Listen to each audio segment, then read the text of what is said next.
public libraries in Ghana are noted as places of learning and book lending. However, in an era where Ghana's oral history is gradually disappearing, these sanctuaries hold the key to preserving its rich historical and cultural heritage. On today's episode of our Ghana Man series, Samuel Yeboah Adams explores the role of public libraries in preserving Ghana's rich cultural and historical heritage.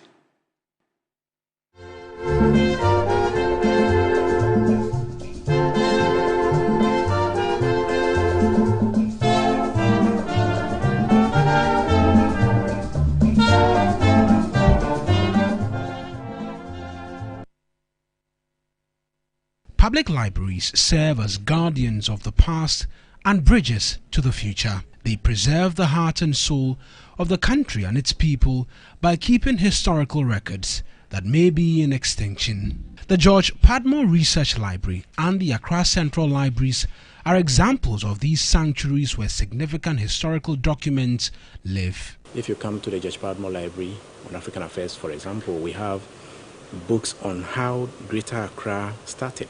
The settlement of Accra, the first building in Osu is available. We have how Labadi also started.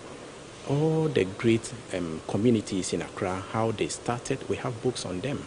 We also have books on all the history activities of the country, the independence of Ghana, even before the independence of Ghana.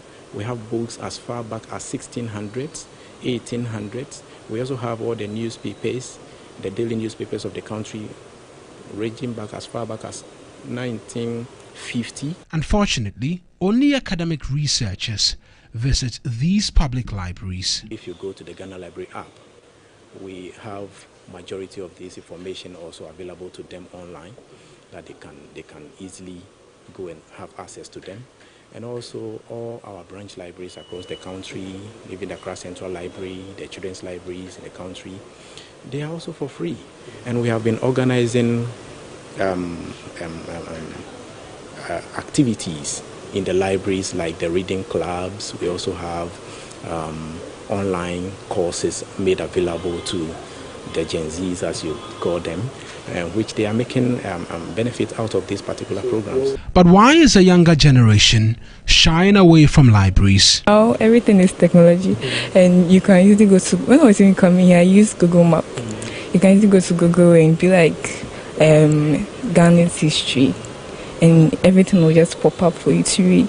That's why I think people don't normally come here.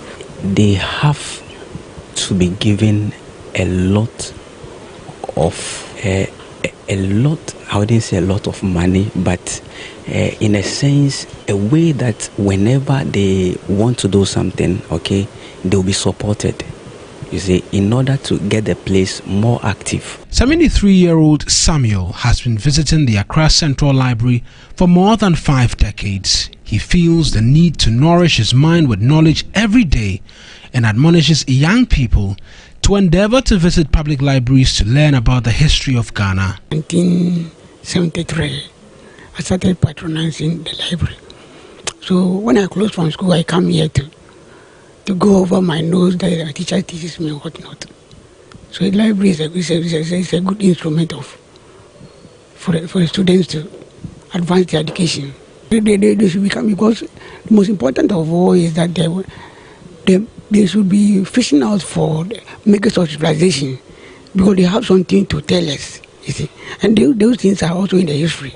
Many may argue that the public library system is not working, but the acting director of the George Padmore Research Library, Simon Tay, thinks otherwise. We can still never do away with the physical or public libraries in the country, because they should not forget that they can just go online and have access to some of these books on Amazon and co. But the physical library is a little bit less expensive as compared to, the online information. And also, there is nothing like system breakdown. If you come to the library 24/7, we have access to books. You can just come in. Even some of the branch libraries are also open on Saturdays. They can just come in. This is just a reminder that in the pages of a historical record lies within the essence of a nation. So the next time you visit a public library, take a moment to reflect on the role the Ghana Library Authority plays, which is not just lending and receiving books, but also preserving the heritage of Ghana.